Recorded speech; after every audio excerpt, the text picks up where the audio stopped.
விஜய் காவேரியை கல்யாண நாளில் கொடைக்கானல் கூட்டிகிட்டு போயிட்டு அங்கே வச்சு தன்னுடைய ஆஃபீஸில் காவேரிக்கு ஷேரோ எம்டியாவும் அப்பாயின்மெண்ட் பண்ண போகிற விஷயத்த சொல்லி தன்னுடைய காதலையும் சொல்லலாம். அப்புறம் நம்ம 2 பேருக்கும் நடுவில் இருந்த 1 வருஷ அக்ரிமெண்ட்டை கேன்சல் பண்ணி நம்ம 2 பேரும் இனிமேல் ஒன்றா சேர்ந்து வாழலாம் அப்படின்னு எல்லாம் காவேரி கிட்ட சொல்லலாம்னு நினச்சி ஆசையாக தான் காவேரியை துணியை பேக் பண்ண சொல்லியிருப்பாங்க விஜய்.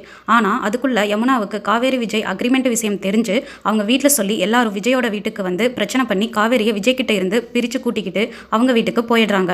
விஜய்க்கும் காவேரிக்கும் இருந்த கல்யாண வாழ்க்கை முறிய போகுது. அப்படி இருக்கும்போது நம்ம எதுக்கு விஜய் கொடுத்த வீட்டில் இருக்கணும்னு சொல்லி இந்த வீட்டை விட்டு உடனே வெளியே போயிடலாம்னு முடிவு பண்ணி எல்லா திங்ஸையும் பேக் பண்ணிக்கிட்டு கிளம்புறாங்க காவேரியோட குடும்பம். அப்போ காவேரி அழுதுகிட்டே இருக்காங்க. அதுக்கு சாரதா அம்மா காவேரி கிட்ட, இனிமே உன்னோட வாழ்க்கையில் விஜய் கிடையாது, அவர் வாழ்க்கையில் நீயும் கிடையாது, இனிமே விஜய் பேச்சை பேசவே கூடாது, அவர் கொடுத்த வீடும் நமக்கு வேண்டாம், எவ்வளவோ விஷயத்தை என்கிட்ட நீ சொல்லி இருக்கிற, இந்த கான்ட்ராக்ட் விஷயத்தை மட்டும் ஏன் என்கிட்ட சொல்லலைன்னு கங்கா காவேரி கிட்ட கேட்குறாங்க. அப்புறம் நர்மதா ஆப்ரேஷனுக்காக உன்னோட வாழ்க்கையை நீ ஏன் தியாகம் பண்ணுனேன்னு சொல்லி காவேரியோட வீட்டில் எல்லாரும் காவேரியை திட்டுறாங்க.